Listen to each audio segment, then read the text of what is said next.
Bravo. Bravo, Ian. Dank u wel.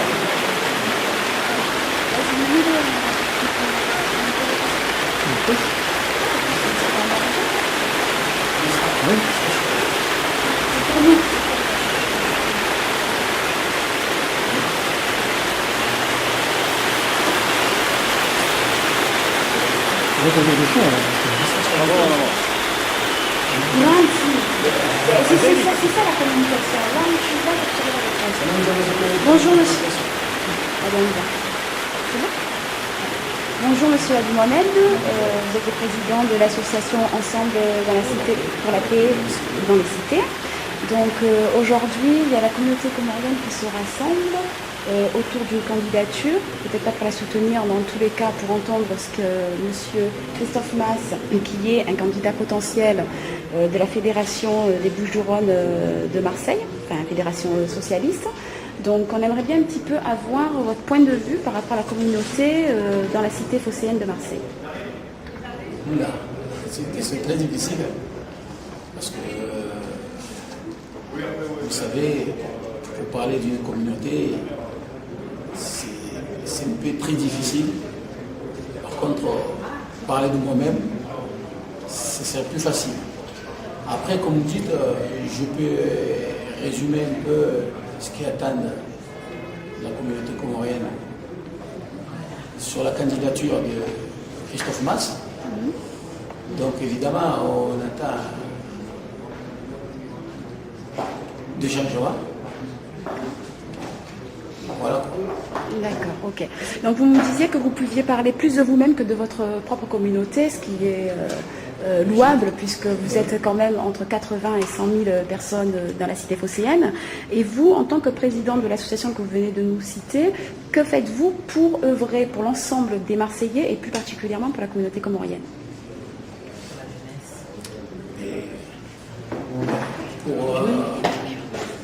Pour ce qui concerne la communauté comorienne adore cette ville, ça vous le savez très bien, cohabite dans cette ville avec beaucoup de respect. Par contre, la communauté comorienne attend beaucoup de la part des candidats, notamment en ce qui concerne les infrastructures urbaines, ce qui concerne par exemple tout ce qui est infrastructure jeunesse, parce qu'il manque énormément à Marseille. Je ne veux pas parler uniquement de la communauté comorienne. Et pour ce qui concerne la communauté comorienne, on le sait très bien que la communauté comorienne est la communauté la plus pauvre de Marseille, et la communauté la plus délaissée de Marseille. Puisqu'aujourd'hui, tu viens de dire que nous sommes entre 80 à 100 000, voire 120 000 Comoriens de Marseille. Le peuple comorien n'a jamais entendu parler du mal de la part de, que ce soit des élus de gauche ou de droite.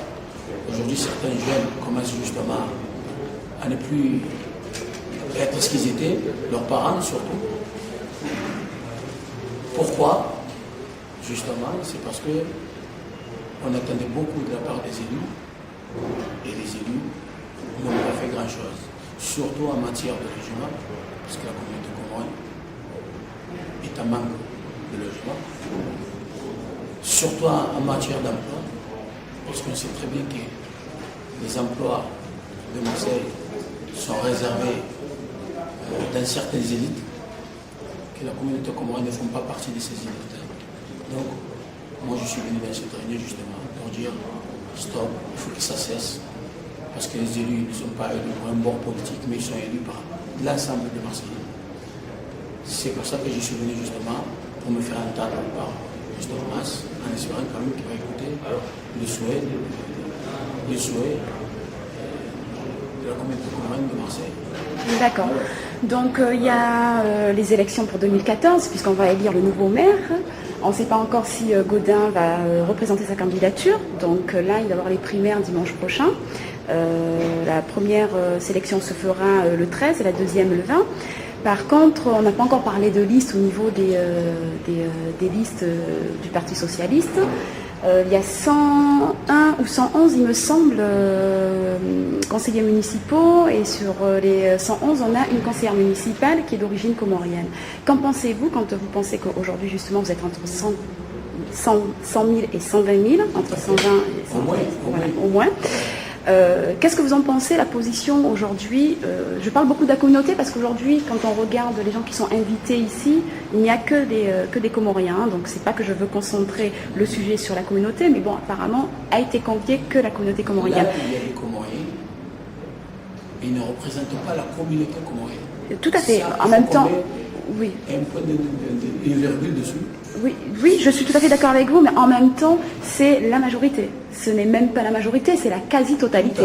Donc la quasi-totalité, même on ne peut pas être dans une salle avec 120 000 personnes, vous pouvez bien le comprendre. C'est vrai que c'est pas assez homogène parce qu'il n'y a pas de femmes, il n'y a pas d'enfants, il n'y a pas la jeunesse qui est là, mais c'est peut-être aussi une réunion qui est spécifique aux seniors. Donc il a peut-être quelque chose à dire, d'autant plus qu'il est vice-président du conseil général donc, qui s'occupe des seniors.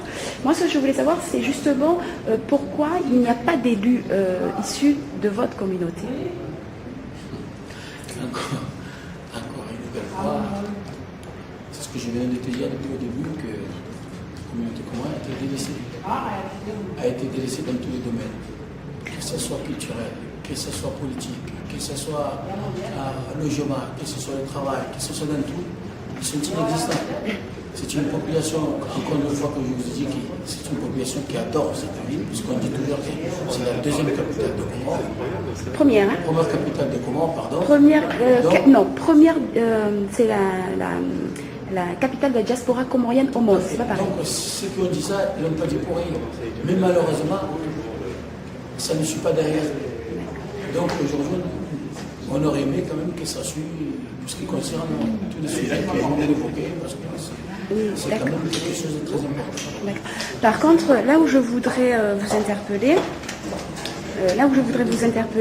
c'est quand vous dites qu'elle est délaissée, mais est-ce qu'elle fait quelque chose justement pour qu'elle soit parmi les gens qui décident dans cette ville? Est-ce qu'elle... moi, je regarde, quand par exemple, il y a des manifestations, que ce soit pour la retraite, que ce soit pour les sans-papiers, il n'y a jamais de Comoriens. Les seules fois où j'ai vu les Comoriens manifester, ça a été vraiment pour le crash ou pour Ibrahim Ali. Par contre, pour les questions sociales, on ne les voit pas. Pour les questions culturelles, on ne les voit pas. Donc forcément, si on ne participe pas dans la dynamique d'une ville, comment vous voulez qu'aujourd'hui les politiques puissent justement vous mener vers ces instances-là? Parce que vous-même, vous ne revendiquez rien. Oui, tu m'as appris Je vous dis encore une fois quand même qu'il s'agit d'une élection des représentants politiques. Voilà, nous ne sommes pas là justement pour des tas de choses. Nous sommes là justement pour l'élection des membres. Oui, ben justement, cet élu est censé représenter la communauté marseillaise, et en particulier toutes les communautés. Il y a 60 ethnies à Marseille. Ça veut dire que si je vous écoute, la communauté comorienne ne vote pas. Je n'ai pas dit qu'elle ne votait pas. Non, je vous ai simplement dit, ce n'est pas pareil, je vous ai simplement dit que la communauté comorienne n'était pas assez présente dans les manifestations. C'est-à-dire c'est comme si elle était en accord avec le système des retraites, les réformes, tout ça. On dirait que justement la communauté comorienne ne s'implique pas dans le souci du français en Est-ce lui-même. qu'on ne ferait pas une sorte justement de l'étendre la main pour voir un peu comment ils vont réagir? Est-ce qu'ils comprennent justement le système rouage administratif et juridique? C'est ça. Je ne peux pas rentrer dans ce domaine-là, mais je pense quand même que tant que ces gens-là, on ne sait pas de l'étendre la main, en leur disant quand même que on vous comprend, pourquoi vous ne participez pas, comme vous venez de dire, dans certaines manifestations, que ce soit pour défendre certains intérêts de la population. Ces gens-là, ils vont reculer. D'accord. Si on regarde par exemple la communauté maghrébine, qui est composée des 3 pays du Maghreb, c'est-à-dire la Tunisie, le Maroc et l'Algérie, ils ont fait la marche des Beurs dans les années 80 et aujourd'hui ils ont une sénatrice, ils ont un député, ils ont des ministres, ils ont même des députés européens, ils ont des conseillers municipaux. Alors, oui, ben justement, est-ce que justement la communauté comorienne ne devrait pas se calquer sur ce qu'a fait la communauté maghrébine en faisant la marche de l'égalité qui a été taxée de marche au beurre, mais qui, péjorativement, mais qui est quand même la marche de l'égalité. Et qui sont partis d'ici à Marseille. Peut-être que ça viendra. Ouais. Peut-être que ça viendra. C'est bon?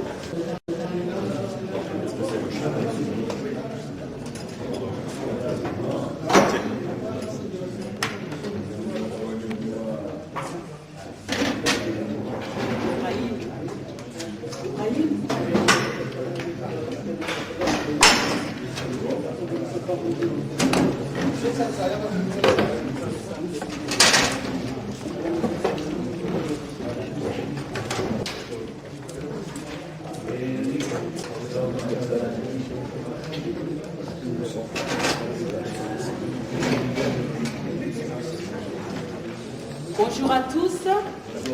Merci d'avoir répondu à cette invitation et d'être venus nombreux à cette réunion. Je remercie particulièrement les hommes, les sages et la jeunesse de s'être déplacés. Je constate également que nombre de responsables associatifs ont répondu à cet appel. C'est par votre présence à tous que la conscience collective s'éveille. C'est par l'union de tous que de grands projets voient le jour. Certains d'entre vous ne me connaissent pas, d'autres que je reconnais parmi vous avec lesquels j'ai mené des travaux pourront dire mon implication à vouloir que notre communauté soit une communauté qui brille parmi les communautés de notre cité. En effet, depuis quelques années, nous menons un travail afin que les institutions prennent en compte les membres de notre diaspora. Monsieur Dini Nassir, président de l'association Les Deux Mains, Monsieur Ibrahim Mohamed, président de l'association du GRAC, Monsieur Faisal, président de l'association Santé et Solidarité Mutuelle, dont l'assistante, pourront vous confirmer toutes les actions que nous avons menées jusqu'à ce jour. Mais ce qui nous réunit aujourd'hui dans cette salle, c'est la rencontre avec l'une des personnalités de la Fédération socialiste des Bouches-du-Rhône. Il est en particulier l'un des candidats potentiels à la mairie de Marseille. La plupart d'entre vous votent socialiste de longue date, raison pour laquelle nous avons souhaité d'organiser cette rencontre. Vous le savez sans doute, mais il est utile de le rappeler, M. Christophe Mas est un élu socialiste.